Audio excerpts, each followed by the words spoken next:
Merry meet and welcome. Welcome to the realms of mysticism, the occult, and magic, where your possibilities are only limited by your imagination. Welcome to the Witch's Cauldron and discover the knowledge you seek. Gather round the cauldron and even stay for a spell. Brightest blessings to you. Merry meet and welcome to the Witch's Cauldron. My name's Paula. Today I want to go through some ideas for crafting and traditions, but give them a little bit of a spin for the celebration of the Winter Solstice, or Yule, whichever one you call it. And there are some things that a lot of us kind of think about, and we automatically include them as part of our celebration and ritual and how we decorate our house, but we don't really think about the correspondences and things like that. So this time of year is a wonderful opportunity to really teach novices and kids about the traditions of Yule, about the ritual, about the Sabbat itself, about the significance of everything involved. And I want to kind of give you some ideas how you can really involve your kids and novices and get them into a learning mode while you're spending quality time, family time, or time with your coven or a novice that you're mentoring, to really teach them about what you're doing and why you're doing it, not just going and automatically putting things together and then not really stopping to explain or even realize yourself what it is that you're going through, okay? And my ideas are, many of us do rituals for the winter solstice or to celebrate Yule. And it's really a great time to involve your kids into teaching them about the winter solstice ritual, what the intent will be for this year.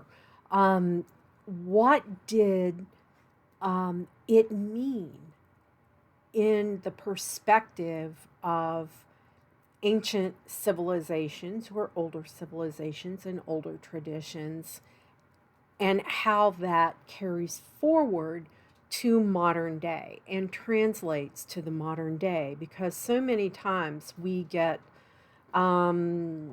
disconnected of the why we're doing it, and we just go through the motions of the doing. We do the do, but we don't ask the questions, and we don't necessarily express why we're doing things.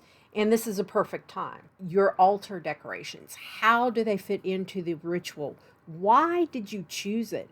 What does each altar item signify? What's the significance of a wand?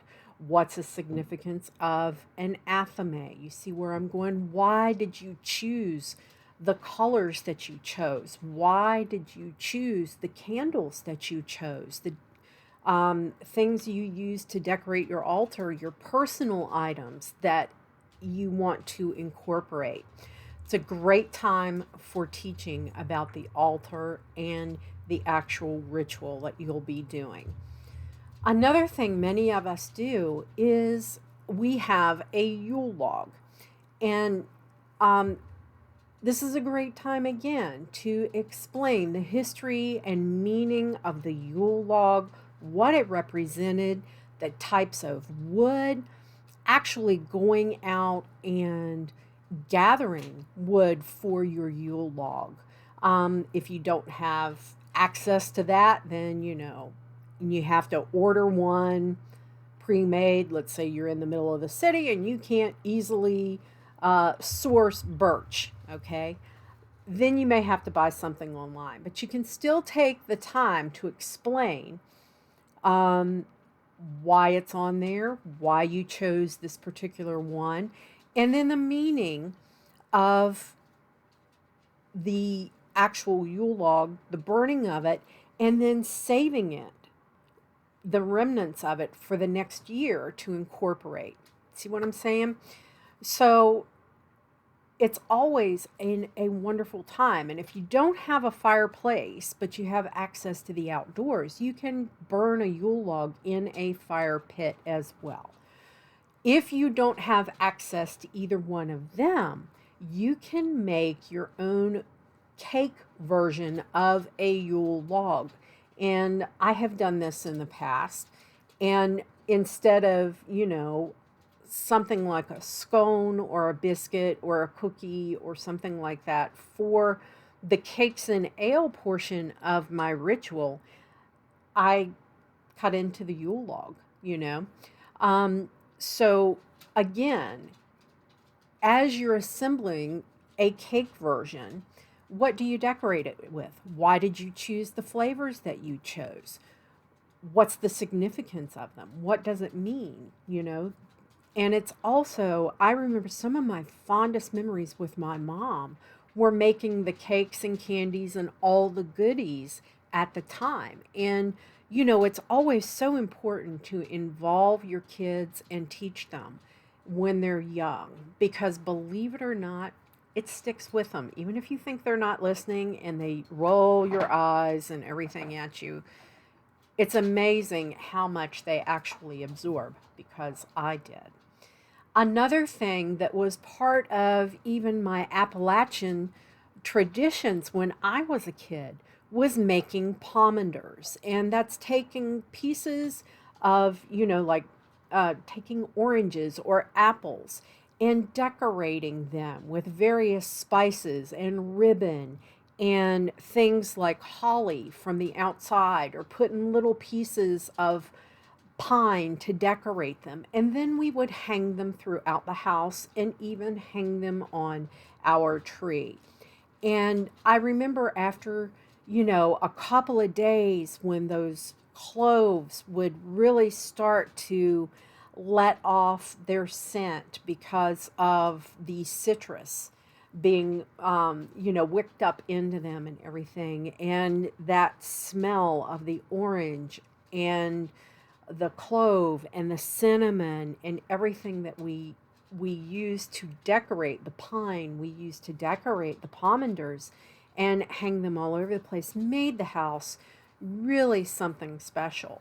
And you can recreate that as part of your decorations for your home for your winter solstice or your Yule celebrations. Another thing that was very common in Appalachia when I was, raised, were simmer pots.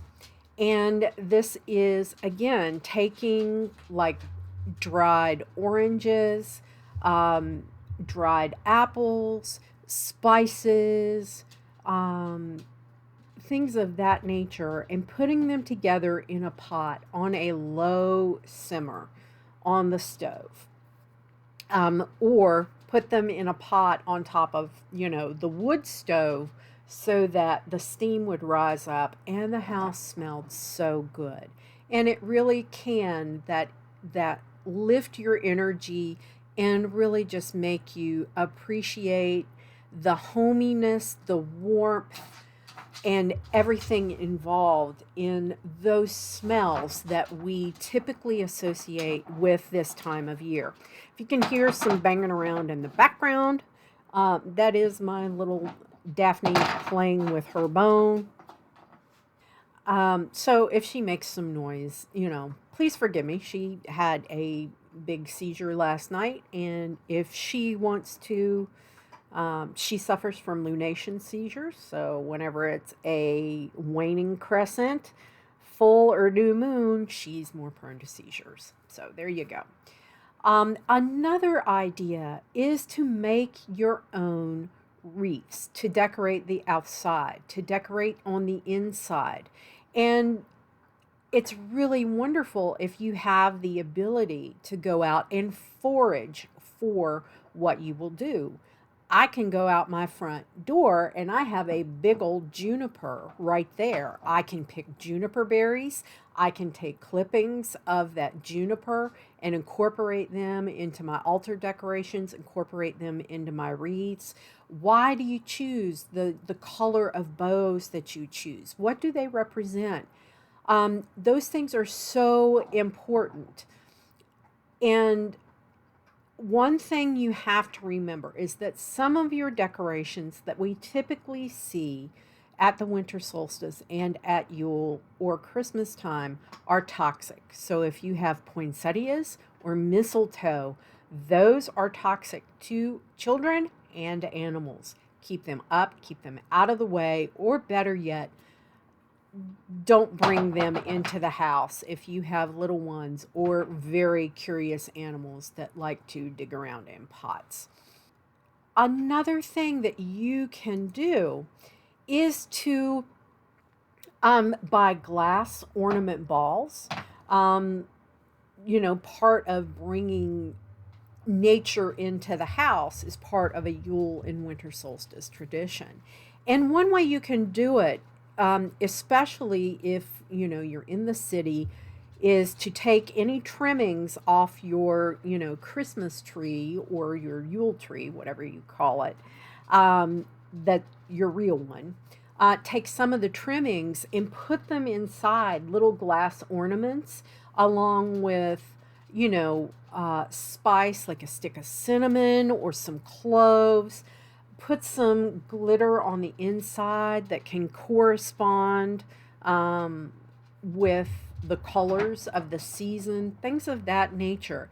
And then tie them up with a piece of jute, make a little hanger out of jute, put them on your tree, and involve everyone in making these. And those of you who follow the Celtic pantheon, one thing that you can do to involve different family members, is to reenact the battle of the Holly King and the Oak King and explain the significance and the meaning of the battle, with the Holly King representing the dark part of the year and the Oak King representing the light part of the year. This is the never ending battle of life and death and light and dark, right? Life, death, and rebirth, the battle of the light and dark and the balance in between.